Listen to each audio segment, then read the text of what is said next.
Friends, welcome to our channel. So first time కనుక నా videos చూస్తే ప్లీజ్ సబ్స్క్రైబ్ చేయడం అస్సలు మర్చిపోవద్దు. ఇప్పుడున్న జనరేషన్ లో జుట్టు రావడం ఆగేదెలా, అసలు ఇలాంటి జాగ్రత్తలు తీసుకోవాలి, అసలు దీన్ని ఎలా అరికట్టవచ్చు అనేది చాలా మంది ఆలోచిస్తున్న విషయం. దీనికి ఏమైనా సొల్యూషన్ ఉంటుందా అని చాలా మంది అడుగుతూ ఉన్నారు. జుట్టు రాలడం ఆగేదెలా అండ్ మనం జుట్టు రాలడాన్ని అరికట్టవచ్చా? మీ కురులు వేగంగా పెరగాలని అనుకుంటున్నారా? సో అయితే స్కిప్ చేయకుండా ఈ వీడియో ఎండ్ వరకు చూసేయండి. ఒత్తైన జుట్టు కోసం అండ్ జుట్టు ఒత్తుగా పొడవుగా ఉండాలని అందరూ కోరుకుంటారు. కానీ ఆ జన్యుపరంగా పోషకాహార లోపం వల్ల కొన్ని మార్పులు అయితే జరిగి మనకైతే హెయిర్ ఫాల్ సమస్య ఎక్కువగా అవుతూ ఉంది. సో దీనిని అరికట్టడానికి మనం జుట్టు రాలే సమస్యని ఆపేది ఎలాగా అనేది కొన్ని జాగ్రత్తలు తీసుకోవాలి. మీ జుట్టు వేగంగా పెరగాలన్నా, ఆరోగ్యంగా ఉండాలన్నా, ఇంకా మన తల అయితే వెంట్రుకలు అయితే ఎప్పుడు శుభ్రంగా ఉంచుకోవాలి.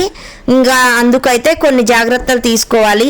మనం ఎక్కువగా పిల్లోస్ యూజ్ చేస్తాం. సో అలానే ఉంచుకొని మనం ఆయిల్ పెట్టుకుంటాం. సో ఆ పిల్లోస్ కంటుతాయి. సో అలా కూడా నీట్గా ఉంచుకోవాలి. పిల్లోస్ వీక్లీ 2 or 3 times అయితే క్లీన్ గా వాష్ చేసుకోవాలి. దిండు కవర్లు అయితే తరచూ మారుస్తూ ఉండాలి. ఎందుకంటే జుట్టుకు ఉండే నూనె, చుండ్రు వాటిపై పడడమే కాకుండా తిరిగి మళ్ళీ తలలోనే చేరే అవకాశం ఎక్కువగా ఉంటుంది. దీనివల్ల హెయిర్ ఫాల్ సమస్య ఇంకా ఎక్కువగా అవుతుంది. అందుకోసమని పిల్లో కవర్స్ మారుస్తూ ఉండాలి ఎక్కువగా. కొంతమంది తలస్నానం చేసిన తర్వాత జుట్టును టవల్తో గట్టిగా దులుపుతూ ఉంటారు. ఇంకా ముందుకేసి అటు ఇటు టవల్తో నీట్గా గట్టిగా దులుపుతుంటారు. ఇలా చేస్తే వెంట్రుకలు అయితే ఎక్కువగా రాలిపోతాయి. జుట్టు తడిగా ఉన్నప్పుడు అస్సలు దువ్వకూడదు. ఇలా చేస్తే చిక్కులు ఎక్కువగా పడి ఊడిపోయే ఛాన్స్ అయితే ఉంటుంది. మంచి ప్రోటీన్లు ఉండే గుడ్డుతో అప్పుడప్పుడు పూత వేసుకుంటే మంచిగా జుట్టు చక్కగా పెరుగుతుంది. ఇంకా మనమైతే జుట్టుకి అప్లై చేయాలి. గుడ్డులోని ప్రోటీన్ పోషకాల వల్ల మంచిగా సిల్కీగా షైనీగా రీగ్రోత్ అవుతుంది మన జుట్టు అయితే. సో ఇంకా మనమైతే గుడ్డు లోపల ఉన్నదాన్ని అయితే మనం అప్లై చేసుకోవాలి. మన జుట్టుకి మంచిగా అప్లై చేసుకుని 1 hour ఉన్న తర్వాత నీట్గా వాష్ చేసుకోవాలి. ఎక్కువ ప్రోటీన్లు ఉండే గుడ్డుతో అప్పుడప్పుడు ఇలా వేసుకుంటే జుట్టు చక్కగా పెరుగుతుంది. అలాగే కొబ్బరి నూనెతో మంచిగా మనం జుట్టును అయితే మసాజ్ చేసుకోవాలి. అండ్ మర్దన చేసుకున్నాం అనుకోండి, రిలాక్స్గా రిలీఫ్గా ఉంటూ రక్త ప్రసరణ మంచిగా జరిగి మన జుట్టు అయితే ఒత్తుగా పొడవుగా పెరుగుతుంది.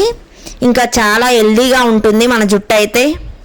ఇంకా జుట్టు ఒత్తుగా పెరగాలంటే ఇంకా పైన రాసే ఆయిల్స్, ఇంకా ఇలాంటి షాంపూస్, సీరమ్స్ ఇవన్నీ కాకుండా ఇంకా మంచి ఆహారం విషయంలో అయితే శ్రద్ధ తీసుకోవాలి.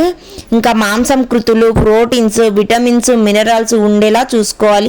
పాలు, పెరుగు, ఇంకా స్పినాచ్ ఇలా మంచి కాల్షియం, ఐరన్ ఎక్కువగా ఉన్న ఫుడ్ అయితే తీసుకుంటే మన హెయిర్ అయితే ఇంకా చాలా హెల్దీగా ఇంకా మోకాల వరకు ఒత్తుగా పెరుగుతూ ఉంటుంది.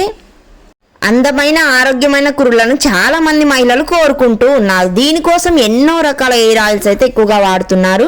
అండ్ సంరక్షణ జాగ్రత్తలు అయితే పాటిస్తూ ఉన్నారు చాలా వరకు. కానీ కురులు రాలిపోయే సమస్య మాత్రం. మీ కురులు వేగంగా పెరగాలంటే ఈ జాగ్రత్తలన్నీ తీసుకోండి. చాలా వరకు హెల్దీగా ఉంటుంది మన జుట్టు అయితే, వేగంగా పెరుగుతుంది. అండ్ జుట్టు రాలడం కూడా ఆపవచ్చు చాలా వరకు. జుట్టు ఊడడానికి రకరకాల కారణాలు అయితే ఉంటాయి. అయితే కొన్ని పనులకు దూరంగా ఉంటే ఈ రాలడం కొద్దిగా అదుపులో ఉంటుంది, లేదంటే మరింత ఊడిపోతూ ఉంటుంది. జుట్టు బాగా ఊడుతుంటే మాత్రం రంగు వేయడం ఆపేయండి. సాధారణంగా జుట్టుకు రకరకాల రంగులు వేయడానికి ముందు బ్లీచింగ్ ప్రక్రియ ఉంటుంది. ఎంత లేత రంగు వేయాలంటే హైడ్రోజన్ పెరాక్సైడ్ అయితే ఎక్కువగా రసాయనాలు ఉంటాయి. సో దానివల్ల ఎక్కువగా జుట్టు అయితే హెయిర్ ఫాల్ సమస్య మనకి ఎక్కువ అవుతుంది.